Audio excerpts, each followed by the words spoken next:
shopgear.com. The following is a presentation of the Gear Radio Network.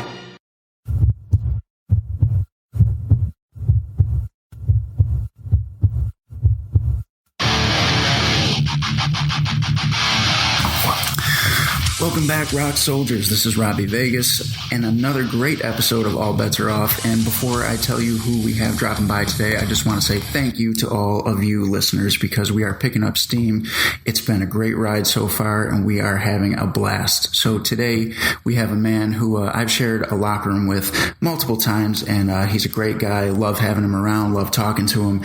And today you get to listen in on one of those conversations. We have former Impact star Jesse Neal swinging by today to talk about his time training at Team 3D and, of course, his time teaming with Shannon Moore and Inc. So let's get Jesse on the phone here and see what he wants on the phone here and see what... All right, Jesse, so just to start, I just want to thank you for taking time out of your day to do this with us today. Truly appreciate having you, man. Oh, no problem, man. I always appreciate whenever I get to run my mouth publicly. All right, fair enough. It's been a minute since I got to talk to you, but glad to be doing this with you. So I want to take this back to your very beginnings, man. So tell me when you fell in love with pro wrestling to begin with.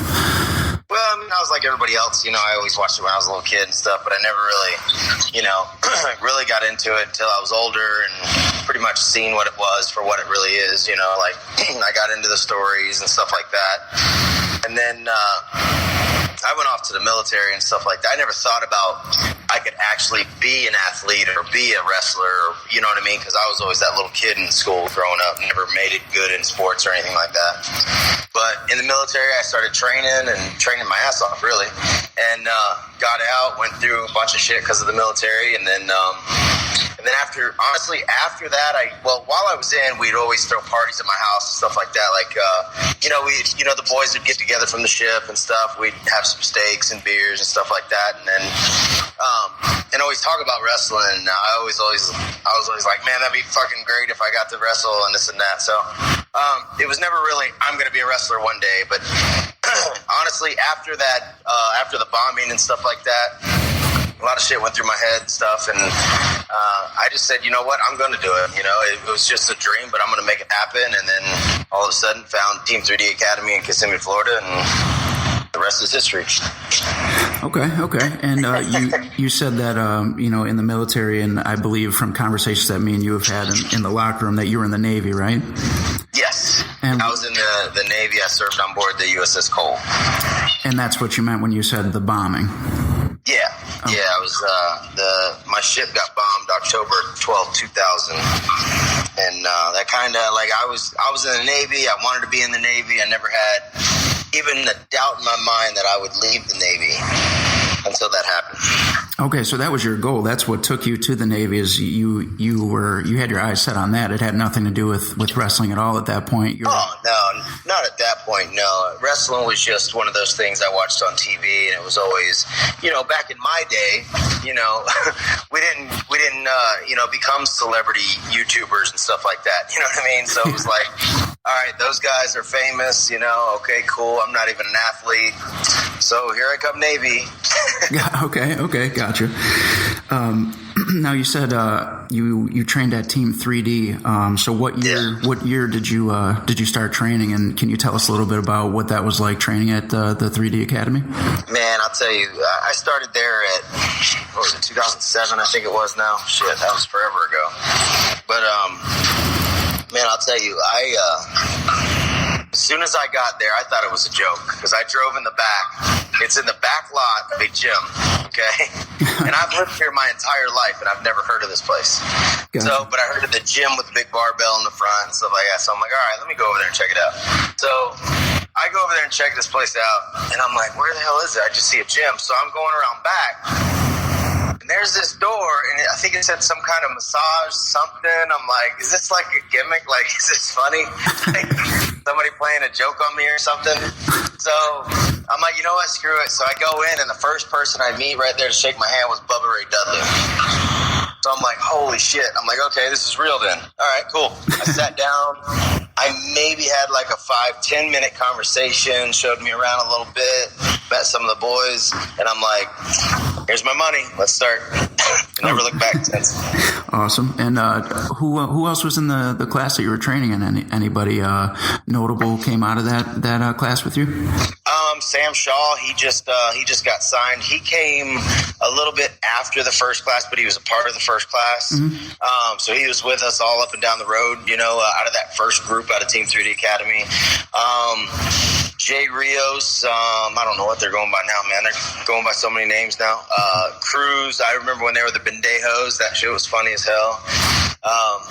We just had fun out of there, and these guys are all over the place now. They're in Mexico, they're in Canada, they're overseas now, and it's like we were just nobodies, you know what I mean, right off the streets, not even knowing how to do a bump, you know what I'm saying? Yeah. So it's it's pretty unique to see, because I've been in 12 years now, and it's I love seeing these guys venture off into doing their own little things, you know what I mean? Yeah, absolutely. And what was the training schedule like for you guys? How intense was it? Oh, it was insane, man. It was worse than boot camp, man. Holy shit, it was insane. There was days I left that damn school cussing and yelling and screaming and hitting my steering wheel, saying I'm never coming back. But of course, the very next day I come back. That's just the way it was. It was one of the hardest things I ever went through and put myself through mentally and physically. I mean, it's not just you can beat your body up so bad where you can get used to it, but not anybody can get ready for it mentally, and Bubba and Devon definitely set that up for us. Okay, that's awesome. Now, early on in your career, you got signed to Impact pretty quickly, right? Yeah, I was very lucky, very fortunate for that. I was exactly what they say in the business, in the right place at the right time. That's just what it is. You know what I mean? I had a story. I had a look. I was 240 pounds. I was ready to go. Bubba and Devon, Bubba beat me down the way I needed to be. You know what I mean? Yeah. So I was literally going in and out of TNA, doing whatever they needed me to do. I did some commercial thing, I think, with Samoa Joe. That was my very first thing with TNA. But I was there, got my butt whooped, and had a smile on my face. You know what I mean? Yeah. And did what I had to do. So it was funny because WWE was looking at me at the same time. Oh, wow. And this was a long time ago. This was back in 2008, I think it was. And I actually got this is before NXT, and this is before, all this procedure shit now. Mm-hmm. But back then it was just, hey, we want to take a look at you, show up here. So I think it was an extra spot or something like that. But then TNA's like, hey, we want to sign you. I'm like, okay, I don't have anything in my hand. You know what I mean? Yeah. Where's the paperwork? Is this how the business is ran? I ain't one of those verbal guys. I've already been, raped on the indie scene, as they say. You know what I mean? So I already get it. So I'm like, I need something in writing, brother. You know what I mean? Yeah. So Bubba called me up, said, hey, man, they want to offer you a contract. I said, cool, I'm going to take it. So I took that because I felt that I could grow with TNA, and if I needed to move on, I could move on. And so. And now looking back on that decision, you still stand by that? You're happy with that decision that you made? What's that, signing with TNA? Yeah. Oh, yeah, of course. Yeah, I don't regret ever signing with TNA. It helped me get what I needed to get out of the business. I met so many great guys on that roster. The whole time I was there, I never once felt that, I didn't belong or anything like that. Those guys there, man, they were awesome. That roster during that time was unstoppable, man. We were getting better ratings than anybody else, man. It was great. It was fun. It was exciting. Hell, we didn't even know what was going on the next day. You know what I mean? That's how good it was. But, hey, the powers that be in wrestling, you're right. They got to destroy everything. So that actually kind of leads me to my next question. So when you were with Impact or TNA at the time, you formed a tag team with Shannon Moore called Inc.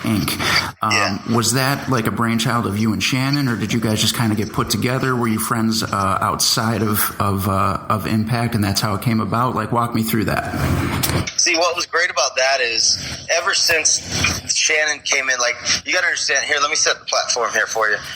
So the scene was this. It was right before Hogan was coming in and his crew, right? So I never met Shannon. I watched him at the last WrestleMania. in Orlando, and I think it was 24 or something like that. WrestleMania 24. It was the first one they had in Orlando. Okay.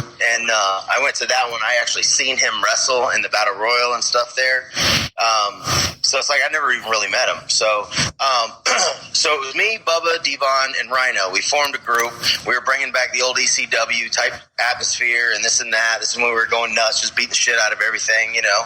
And Bubba was beating the shit out of me still for some reason. And it was fun. And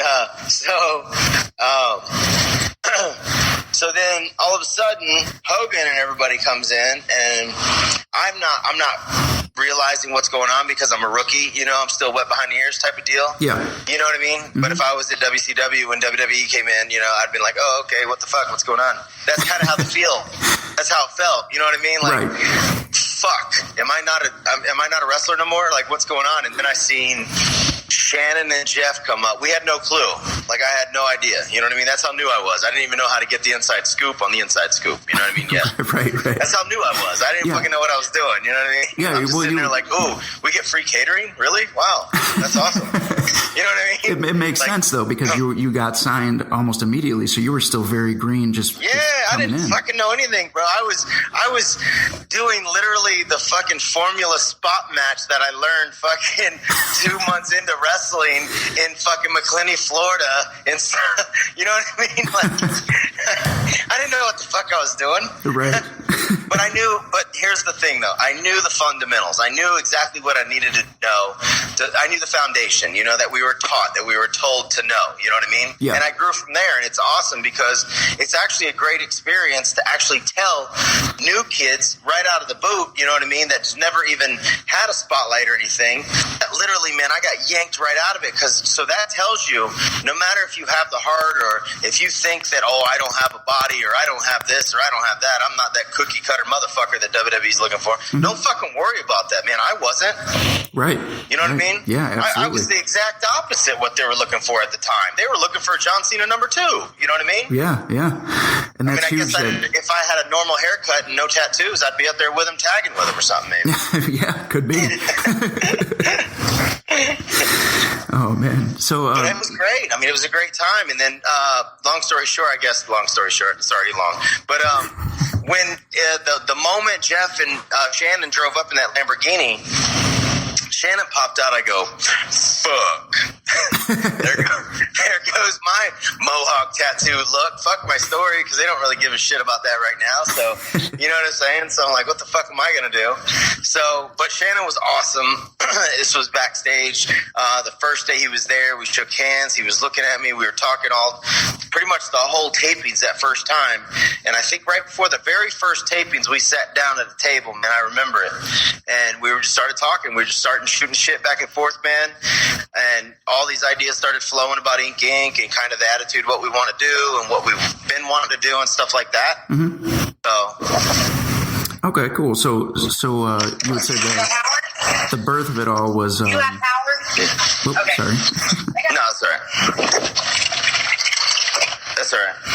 So I'm doing my weekend drawing and stuff like that. I usually meditate on the weekends now, and like I didn't have any shows, so it's time to relax this weekend. So all I do is paint and draw and stuff like that now. So that's awesome. Very cool, man. Yeah. So just to wrap up on the Ink thing, so it was you didn't know Shannon prior, but when you did get together with him, it was kind of the brainchild of what you and him both saw. Yeah, it's kind of our vision, like what we were doing. And literally every single taping was just us chit-chatting and bullshitting and stuff like that, and just throwing ideas back and forth, you know what I mean? And then, like, it branched off and TNA loved it. They liked what we had going on, but you know how that goes when it's not their idea, and you know what I mean? It's just, I mean, I don't know. It was fun. It was great. I honestly don't handle politics very well, as you can tell on my Facebook. I can give two shits. Like, I could care less. And even in the business, like, I could tell WWE, I could tell TNA, I could tell Ring of Honor, whoever.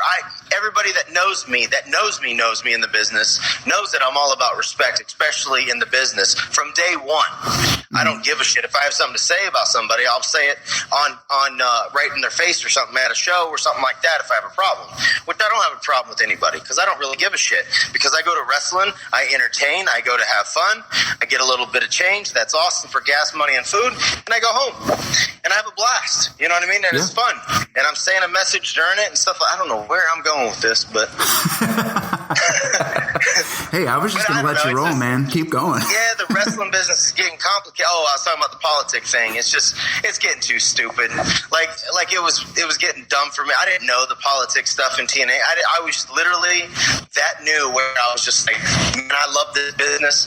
I'm giving everything I got to this business. You know what I mean? Mm-hmm. That's the stage of that was the frame of mind I was in the whole time in TNA. No matter how, oh, Jesse, you're not on this house show because of a stupid fucking reason. Or, oh, Jesse, you're not going overseas, but your tag partner is for some stupid fucking reason. You know what I mean? I was like, whatever, I don't care. I'm just glad I'm a part of this. You know what I mean? Yeah. I didn't even give a shit. I didn't speak up when I was probably supposed to sometimes, but I don't know. It's like that politic game shit, man. I don't like it. I like calling it straight down the fucking narrow, and that's it, man. I don't give a shit what side of the border you're on. I don't give a flying fuck. We're all humans, you know? Yeah, absolutely. So now when you left TNA, was that your decision, their decision, mutual agreement? What was that? Well, it was kind of stupid because a lot of people, I'm the type of person that keeps things, in the pocket, most things in my back pocket, but a lot of people got the wrong message when I left TNA. I had 2 years left of my contract. Oh, okay. But I asked for my release. I seen where TNA was going. A lot of us were talking backstage. Some of us even knew, and I went up to, and me and Shannon, we weren't doing well on TV or anything. It was like, what are we doing? We're barely being used. And I was like, I need to do something. Let me try to be proactive. You know what I mean? So it was at a taping, or no, it was a live event. I caught up with Bruce Pritchard. Mm-hmm. I met up with him. I'm like, hey sir, I just wanted to catch you real quick. I know everything's all busy and this and that. I'm like, hey man, I want to talk to you guys and see what I can do to make myself more profitable. Mm-hmm. He goes, okay, cool, man. He's like, I'm glad you came to me. He's like, I'm gonna give you a call this week. Okay, cool, great, man, thank you. And I run off. It's live, man. Everything's fucking running everywhere. Everybody's busy, right? Right. So I go home from live shit. I'm just sitting there. We even do a taping. Nothing's said. Nothing's talked about. And I'm like, what the fuck is going on, man? So I call him up and said he was going to call me back or some shit. I don't know. It was a weird fucking month of like, I don't know what the fuck's going on. You know what I mean? Yeah. And then all of a sudden I get on the phone with him and he says, I'm glad you came to me. He goes, unfortunately, Jesse, you don't have a look. You need a better looking body, and you need a lot more training. Oh wow. Okay. And bro, this is when I was fucking. You've seen abs. I was 240 pounds, and I'm like, don't get me wrong. The funniest thing. This was my third year, the end of my third year in TNA. Okay, mm-hmm. And I was still training at Team 3D Academy. Oh wow. Okay. I was still there, dude. You gotta understand, wrestling was my life. Yeah. Like, every single day, I was all wrestling. That was it. I lived off wrestling. I made a living off of wrestling. So that's all it was hitting the gym, training in the ring, helping the young boys come up, working my ass off at Team 3D. You know what I mean? Yeah. Working my ass off on even indie shows, even helping the young boys come up and stuff. I did everything. And Bruce Pritchard, TNA, had no clue of anything. I even told him, I go, hey man, you said I need more training, but I actually train at Team 3D Academy still here at, in Kissimmee, Florida. He said he wasn't aware of Team 3D Academy. What? Yeah. Wow. I'm like, okay, cool, whatever. I don't care. I don't know. I don't really give a shit. You know what I mean? Because to me, bro, it's nothing's personal to me in wrestling. It's all business, and that's fine with me. Yeah. The only thing I didn't like is that they wanted to send me up to OVW, which was fine. Even though I was still training down here, that's still fine. I don't care. Mm-hmm. OVW would be awesome to work for. Yeah, absolutely. You know what I mean? Mm-hmm. That'd be an honor, man. A lot of fucking greats have come out of that fucking school. You know what I mean? So, of course, I would want to go there. So, but the only problem was, that's in Kentucky, and I actually live in Florida, and TNA was 3 months late on my paychecks. Oh, wow. So how the fuck am I supposed to move everything I'm ever known and everything I've ever been at on a whim to go to OVW, have no idea where anything is or nothing, and 3 months late on my paycheck. Right. I can't even physically do that. If it, you know what I mean? Yeah. And I even told him that. I'm like, man, listen, bro, I'm like, TNA's late on my check. You know, I can't move up there. I don't have the money. Like, I can give two shits about that. I love the training. That's awesome. That's all I was doing at the time anyways. Yeah. Mm-hmm. That had just been more free training, man. Shit, yeah. Hell yeah. And plus, it would have given me more opportunity to be on TV more, which I was paid by appearance. Okay. So I would be stupid to turn that opportunity down. Yeah, absolutely. But I can't go up there and do it if I didn't have no money to move myself up there. Right.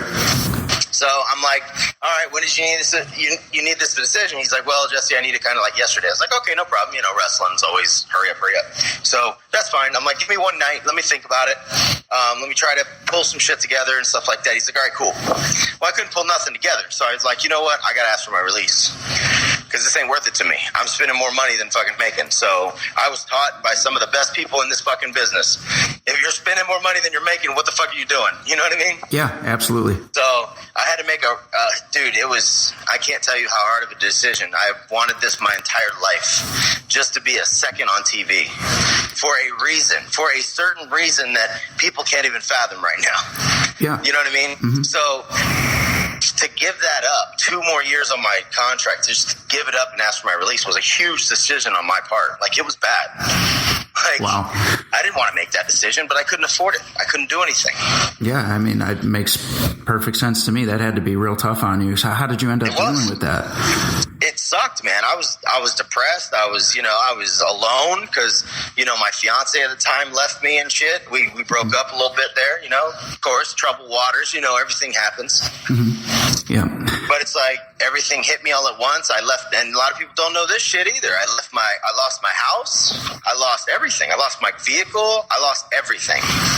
Wow. Like, I hit rock bottom. Of course, I didn't get into drugs and alcohol and shit like that or anything. It's just I kept my mouth shut and I disappeared a bit. You know what I mean? Right, yeah. I concentrated on myself. A lot of great friends.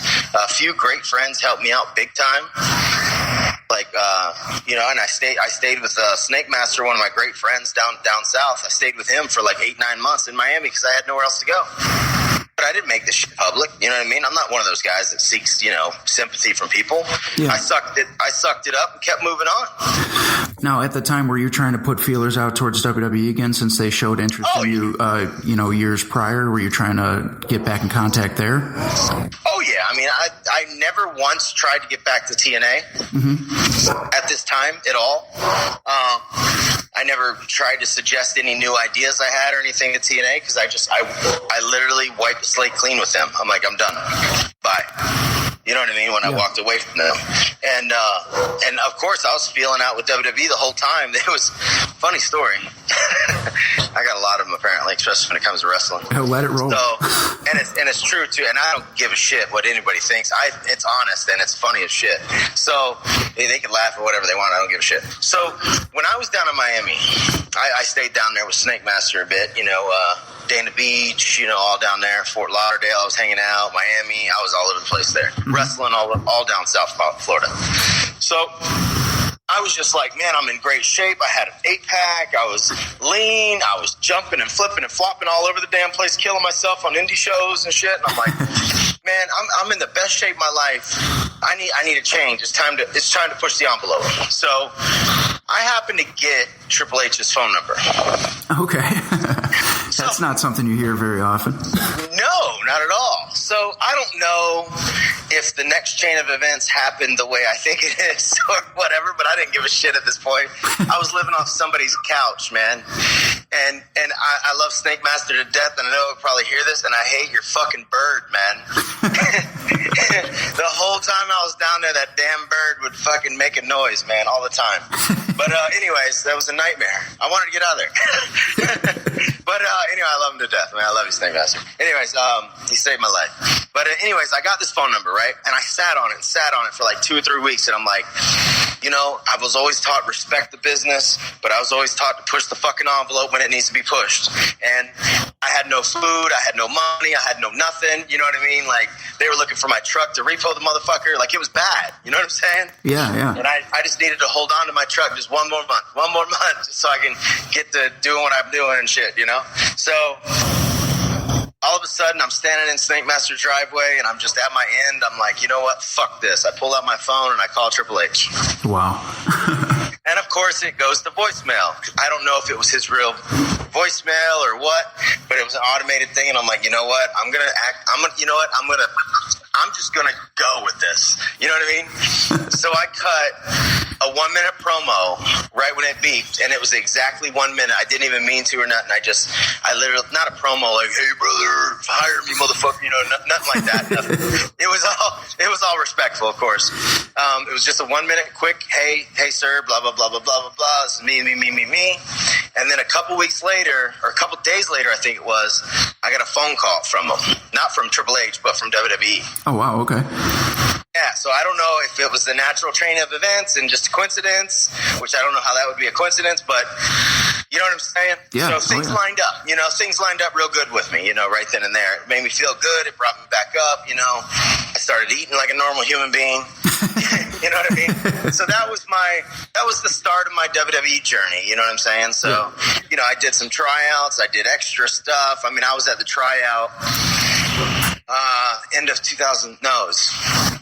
2013, I think it was. Okay. I was doing extra spots. I was doing all kinds of shit, and then I did a tryout. Well, Ty Dillinger was there.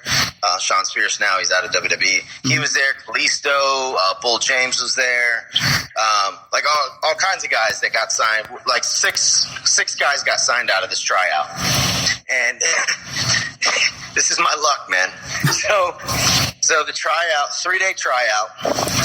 It's going great. I'm hype. I'm in it. You know what I mean? Like, everything's going great. The drills are going. It's killer because Bill DeMont, he's an amazing human being. Amazing human being. He will push you and show you the best you can be. Like, there ain't enough trainers like him out there. But I can't talk nothing better than I can't even talk better to that guy. Like, I can't even talk good about him. This guy, man, if we had more coaches like him, we would have better fucking wrestlers out there, if I can't say it any plainer. All right, fair enough. Shit. God damn, that's what I'm trying to get out. Shit. Yeah, we need more coaches like that. Anyways, he was there, everybody was there. We, like 6, 7 of us, I think, went to the other room on the last day. Everything's good. Vibes are great. We're like, yeah, we're going to get signed or some shit. I don't know. They're taking pictures of us in gear on the 3rd day, so it's only a few of us. Mm-hmm. So we're like, okay, they're doing something. Who knows what they're doing? Is WWE. It's that nervous wreck feeling. And tired and all that at once because I can't even move because I'm like a lot older than all them fuckers inside my body because my joints hurt so damn bad. But it was fun, man. It was great. I even literally, nobody knows this, but I sat outside that tryout that last day for over an hour just looking at that building at FCW in Tampa. Oh, wow. Yeah. I just sat there, man, just because I thought about the stuff that we could accomplish. You know what I mean? The messages, the image, the everything, the story, the everything just anything and everything. You know what I mean? Just an inspiring wrestler. You know what I'm saying? Yeah. And it meant something. And I'm the only motherfucker that didn't get a yes or no. You didn't get either. I didn't get either. Wow. I didn't get paid for the shit. So what you're telling me is you're still waiting. I'm still waiting, damn it. Vince, call me. Well, we know Vince McMahon and Triple H are listening to this podcast. I know it. So, yes. Jesse Neal, he needs a yes or a no. Call me, bruh. No, it was honestly, even, I'll tell you what, even if I stopped wrestling this second, man, I would never take anything back. Everything, WWE showed me nothing but great hospitality when I even went there. Mm-hmm. I mean, the experiences with TNA, the good and the bad, it doesn't even matter. The bad wasn't even that bad, man. TNA went on a whim with me. I was a nobody. You know what I mean? And they hired a nobody. And look at all this experience because of what I did with TNA. Right. So I can't never take that back. I don't hate nobody in the business. I don't regret nothing in the business. I'm not one of them bitter fucks. I'm very honest and I'm blunt honest. So, but yeah, but we, when I first met you, you could tell in the locker room you're an honest dude, but you're a good dude at the same time. And well, I try to be. I just try to keep it fun. Yeah, I mean, you were always up for giving advice and hanging out with any of us. So that was always much appreciated. So now, since then, you've just been hitting the indies, man. And I got to know, like, is there anything about the indies that you would say you've enjoyed better than Impact or anything like that, or is it just a totally different monster altogether? Well, that's actually a very good question, because honestly, I can't say it's better, but it's kind of evolved and morphed into something I never even really thought I could become, if that makes sense. Yeah, absolutely. Like, TNA gave me, basically, let's say this in my form of my stupidity brain, because I graduated high school, people, okay? I'm not that smart, though. So basically, TNA grabbed the rocket and shoved it up my ass, right? But they didn't light it. It wasn't time yet. So when I fucking went through what I went through with TNA, it kind of sparked something. It sparked the fuse a little bit, right? Mm-hmm. So as soon as that happened, I lost everything. And somebody told me something right before I made my decision with TNA. And that man I'll respect till the day I die, no matter how big of an asshole he is. I love him to death. He's my wrestling father, Bubba Ray Dudley. Gotcha. Okay. That guy, I respect him through and through. Even though he's an asshole and he beat the shit out of me, but I learned so much from him. I learned so much from him. But he gave me the best advice, and he said that before you make the decision, realize that it's going to get rough. He said, you have no idea how bad it's going to get. Okay, he said, think of the worst, and it's going to get worse. But you know what? It's going to be worth it. That is solid advice. Wow. So, I hit rock bottom. I mean, was that rock bottom for me? I don't know. Because honestly, I kind of feel it now. But it just depends on where the high is. You know what I mean? Like, if I get that call tomorrow or something, there's my high, great. Yeah. But it's the whole story and the whole thing of keep going. You know what I mean? Keep pushing and stuff like that. Like, that's what Bubba gave me. You know what I mean? Yeah. Through wrestling. Wrestling kind of morphed into real life type shit for me too. You know what I mean? Because that's all I did. Yeah. And then now I'm at a stage where, and you were talking about the indies, which, man, I've learned so much more in the indies. It kind of lit that fire under me. You know what I mean? And now I'm doing shit I never even thought I could be doing, even character-wise, acting-wise, like what WWE said they always wanted. I was the nervous wreck doing it for them back then when they were doing the tryouts and shit. But now I'm living it. Like, I don't even try to do it. I just live it now, and it's so natural to me, and it's fun for me. Now I'm trying to, go into commercials or movies, or I'm up for anything now because and what I've learned through wrestling. And it started all from Team 3D Academy, TNA, and the whole road up to it. Now, like me and Shannon last year, we finished our storyline. We finished the Ink saga. That's incredible. That's awesome. And unfortunately, it's bad that it wasn't put on air like what we wanted TNA to do. Right, yeah. But it's fine. And I look at it, hey, it's business. I actually liked it better because we were on the indies and we put some really fucking great shit together.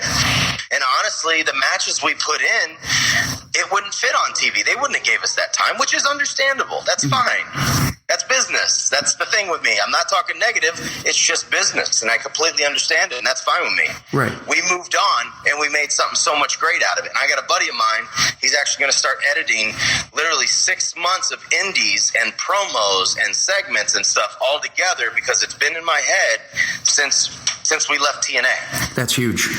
You know what I mean? And we put it out there. We put it out there, and the lucky fans in Cocoa, Florida, if you want to call them lucky, they got to see it. They got to see it right in front of their face. Right. From here to Orlando, me and Shannon beat the shit out of each other. Like, we did shit. Like, this motherfucker, man, he rock bottomed me through a fucking ladder from the top rope on one of our matches. Oh, wow. You know what I mean? Then in one match, that same match, I speared the shit out of Lindsay and Shannon in a ladder. Wow. Like, we have a ladder match that nobody really seen. Not yet, anyways. So because that will once be my coming, buddy though. puts all this shit together, now I'm not trying to, measure my cock or anything like that. I'm sitting here saying that this is storytelling, Yeah. and the fans deserve to hear it. I'm not charging for that shit. I'm editing it. I'm putting it all together, and I'm going to give it to them. Because the wrestling fans, our world deserves stuff like that. And now because they weren't told that. Now you have more creative freedom to do it your way. Yeah. It's fun. It's fun, and don't get me wrong. I understand the business side of it, but I'm not there yet, or whatever. Yeah, right. You know what I mean? Yeah. Like here, I can do whatever the fuck I want until I sign that dotted line, or if I ever sign that dotted line. Right. And I like it now because I'm literally feeling out what I'm really capable of. And then, if I ever do get to, WWE or AEW or anywhere else, you know what I mean? Mm-hmm. They can pull me back to where they need me, you know what I mean? Yeah. But as of right now, I'm having fun, and a lot of people are learning shit. I'm learning shit every show, and it's great. It's good. That's huge, man. I'm very happy for you. I truly am. And I have a feeling I know that one of your answers to this is Shannon Moore, but can you tell us who some of your favorite opponents have been over the years? Well, yeah, since we were just talking about Shannon Moore, he's been a lot of fun lately since I got to wrestle him instead of tagging with him. Yeah. But I mean, tagging matches with him was amazing. Like I said before, it was, I was brand new, and he took me under his wing and taught me a lot of stuff on the road. You know what I mean? If it wasn't for Shannon, I guarantee you I wouldn't have gone half as far as I gone in TNA without Shannon. Like, that's how much Shannon was great to me. Yeah. But opponent wise, I mean, with me and him, obviously Bubba and Devon, those table matches that we did, oh my God, ECW Arena, God, like right across the street. Jesus Christ, I'm fucking forgetting everything now. The Hammerstein Ballroom. Yeah, like the Hammerstein Ballroom, are you kidding me, bro? Like, all right, I'm gonna mark out for a quick second, all right? Then go for it. Me. So, Bubba and Devon fucking 3D'd me through a table in the Hammerstein Ballroom, bro. Like, yeah, that's big. And then beat the shit out of me in the ECW Arena. Now, not just being a mark for that, but it's earning the respect of the fans during all this too, and that's why these matches meant a lot to me. Yeah. Because the ECW fans up in New York, that's why in New York, they fucking love me, man. Yeah. Now, I'm not saying that they're one of the hardest fucking crowds to get over on or boo or whatever, get into it. That's why they're so great. They bring the best out of us. You know what I mean? Yeah. That's what it's about. Like, the fans are a big part of it because they bring the best out of the fucking wrestlers. And if that doesn't work, then the wrestler shouldn't be a fucking wrestler then. You know what I mean? Yeah. So that's why their being opponent or whatever would be way up there. You know what I mean? So those guys, I mean, Beer Money, we had great pay-per-view matches with these guys. Like, I was a nervous wreck before pay-per-view matches, but being out there with Storm and Bobby Roode, man, they're vets, man. They're awesome. It was natural out there. Motor Machine Guns. I remember this one show we did at a fairgrounds. It started raining and shit. D-Lo was the agent. He comes up to us. He's like, "Hey, man, none of that high-flying stuff, man." It was wet. And, man, we were going to do some cool shit because we have done a lot of cool shit with Motor Machine Guns, man. Yeah. But this one, man, we were slipping and sliding and shit. Literally at the end of the match, we were just having a blast with the fans. Like, those kind of matches are fun, and you can't do fun matches without great guys like that. You know what I mean? Yeah. Like, they're amazing people to work with. Single, I mean, I haven't really worked singles much in TNA. I mean, not that I can remember anyway. Shit, I've been hitting the head a lot last couple of years. I've had a lot more concussions since TNA too. That's indie wrestling right there. Yeah, I mean, but I have a lot of great, like, I've worked Storm on the indies here in Florida. I mean, Storm's great, always to work with. Singles or tag, like guys that should be up there on TV, like Vordell Walker, Sam Shaw, he just got picked up, thankfully. Yeah. There's so many guys, like I'm working, I mean, this month I'm doing some crazy stuff, man. I don't even know. My matches are becoming insane because this month I'm actually working Jack Swagger. Oh, wow. Okay. Yeah, at the end of the month in Orlando, Florida. Now that match, that's actually got me in the gym training again. Yeah, right. This guy's a beast, man. What do you? He is. He really is. I was on a show with him last summer, and he's a big boy, and he is in great shape. Well, see, here's the thing. I actually called for this match, and I've been wanting this match for a very long time. And the fans actually finally spoke up, and I do got some more things for the fans here in Florida. Because here's the other thing with me too, is I interact with the fans so much down here in Florida. Like, I make them a part of it, because honestly, I'll give you the real on me and Jack Swagger. Jack Swagger's going to bring the best out of me. Yeah. If it's going to bring the best out of me one last time, then so be it. Mm-hmm. But this is a test in my head. You know what I mean? He's one hell of a competitor. He looks amazing. He's very respectful. He's got a hell of a backstory. That's the stuff I'm looking at. You know what I mean? The story that we can tell together. The message that we can portray. You know, the wrestling business is our platform, so I literally use that every match now, every promo. Mm-hmm. Because it's not just about wrestling. It's about us. Right, absolutely. So, and that's what I try to bring out. And then I got some other matches coming up. I can't say it, but it's huge for me. So, all right. Some people have always wanted to wrestle. So, well, staying in that same vein, I don't know if you can or want to give any of those away, but one of my questions here was: are there any dream matches that you're still trying to have? Is there anybody on your list that you really like to reach out and do something big with? I mean, I'm not kissing ass or anything like that, but there's a couple of guys still I would love to work, but they're up in WWE right now. Yeah. You know what I mean? Like, yeah. I mean, honestly, there's some AEW guys. I would really like to get in there with AJ Styles. Yeah. Again, I mean, I got in there a couple of times on the house shows and stuff like that with him, but he's just an amazing talent to be around. I wrestled Kenny Omega. Like, something to do on TV would be great with him, because I've actually wrestled him in Canada. Had like a great outside match. Like, we went outside. We worked on the fly, man. We were just having fun, entertaining, and we were doing some fun shit. So it'd always be good to get back in there with him. Mm-hmm. And being the dream match is at my level of education in the wrestling business right now. You know what I mean? Because honestly, I feel that I wasn't prepared the first time round, if that makes sense. Yes, absolutely. You know what I mean? And now I feel like I'm in my comfort zone. I know who I am and stuff like it, in and out of the ring. So I feel like I'm more of a pro wrestler, I guess, if that makes sense. Yeah, absolutely. It does. And that way, I think I would make like really good dream matches. I mean, I've been doing a lot of hardcore shit lately. Mm-hmm. Obviously the biggest name around right now is John Moxley and what he does. I mean, me and him could have a killer hardcore match. That could definitely draw around here. But, you know, stuff like that would be fun. And I'm just looking for fun stuff. Yeah. You know what I mean? Yeah. Fun stuff to look outside the box, because that, like I said before, that's our platform. Like, nobody knows. That's our blank canvas. You know what I mean? And I have the paintbrush in my hand. Awesome, man. That's a great way to put it. And do you have, would you say, this will probably be a tough question because you've been doing this a long time, but is there a match that you've already had that you would consider your favorite match? You know, I've been asked that a lot, and I really can't pinpoint it, and I always just say certain matches. You know what I mean? Yeah, yep.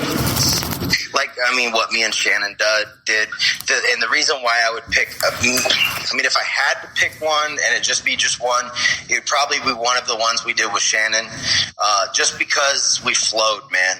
Yeah. We didn't need to talk. We didn't have to plot or plan. We had a story in our head. We agreed. We knew each other inside and out.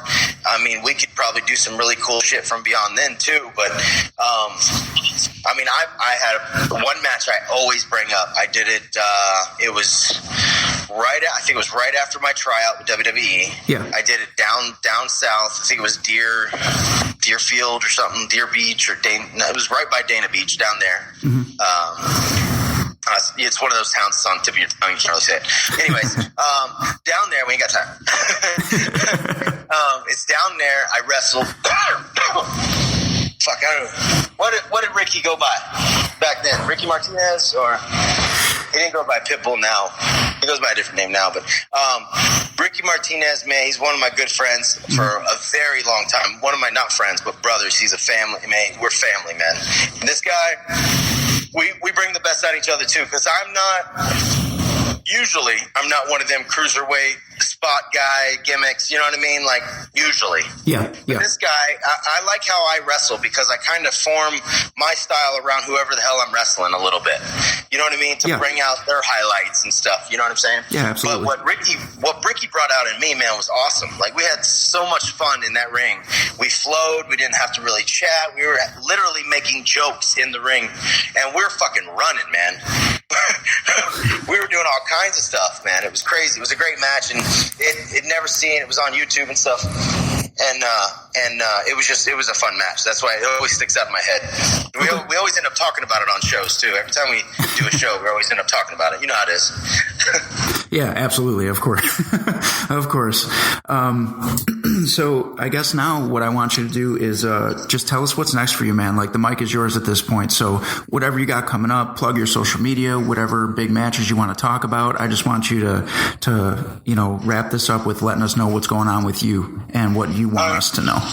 Well, I mean, I really appreciate the time to come out here and spill everything out of my mouth and my brain on your show. Of course, man. It's been an honor, man. I really appreciate it. And what I say is I really mean it. I don't do that whole spiel about, the whole ramble about everybody else does the same shit. No, I mean it, man.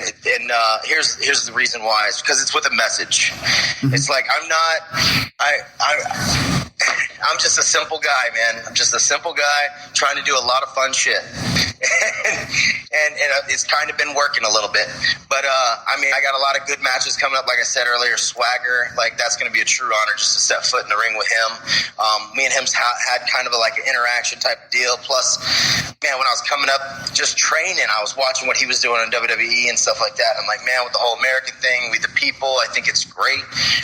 Because right now in my hometown, St. Cloud, Florida, I work at a local gym. I'm just being normal. You know what I mean? Just helping people around the community and stuff. I grew up in this town. They gave me a key to the city, for crying out loud. Oh, wow. So it's like, I feel like I can do some good with that too. And I'm involving wrestling as well. Like, even with the local St. Cloud High School, I'm trying to get in touch with the youth group, the football sports youth, and maybe run some shows for them to help raise money and stuff like that, just to give back to my high school that I graduated from. Just get more into home community and stuff like that, man. Maybe I feel like I could be a big part here in hometown. So I don't know. We'll see what's going on with that. Just doing a lot of positive things every day, man. I'm into painting, like I said before. Doing some constructive shit, man, instead of beating my face in. But it's fun, man. I love still going out there. Like I said, I got some matches coming up. I got some that I can't say right now. I got one big match that I can't say because I don't want to jinx, and I really want to make it happen. But you'll know when you see it, when I start posting it. But I'm all over social media, guys. Twitter is the Jesse Neal. Facebook, I think, is Book Jesse Neal. What's the other big ones? Instagram, yeah, the Jesse Neal. I don't know. I just post stuff everywhere. I don't really get into that social media stuff, but just keep your eye out, man, because I'm all about the message and just be you. That's all it's about. All right, man. Cool. And listen, thank you again, because I do truly appreciate this. And, I always enjoy getting a chance to talk to you, and I'm sure it won't be that far down the road where I run into you in a locker room somewhere sometime again. So, hell yeah. That's the great thing about the wrestling business. Yeah, it's a right. Small world. Right. Very true, man. So thank you very much. I just want to, really want you to know that I appreciated this, man. No worries, brother. It's been an honor, man. I appreciate the time. All right, man. You have a good one. All right, brother. All right, Rock Soldiers. So that was an awesome interview with Jesse Neal. A lot of great stories, and I'm sure he's got a ton more. We will probably have to have him on again, because that was just awesome for me. I hope you guys enjoyed it as much as I did. Always a pleasure to talk to Jesse. And I do want to remind you all, my gym goers, wrestlers, whatever you may be into, please check out the link for Insane Labs. Use code RVegas30 to save yourself 50% on your entire order: supplements, vitamins, protein, whatever you need, we got it. Never looked better, never felt better. This is a great product. I'm going to keep pushing it on you guys until you try it. And don't forget to subscribe and rate the show. And we do want to hear from you, so let us know what you think of our interviews. And we will see you next time, Rock Soldiers. The preceding presentation has been brought to you by the Gear Network. Hi, ladies and gentlemen. Do you like sports, interactive polls, friendly banter from two guys that probably shouldn't even be on the microphone doing this stuff anyways? Well, if you do, then you're in luck. Us two knuckleheads, Brandon and myself, comprise the Listen In podcast. That's right, Listen In, the podcast. We're talking sports, we're talking news, we're talking topical things, we're talking all sorts of things, my babies, and you are all invited to listen in right here on the Gear Radio Network.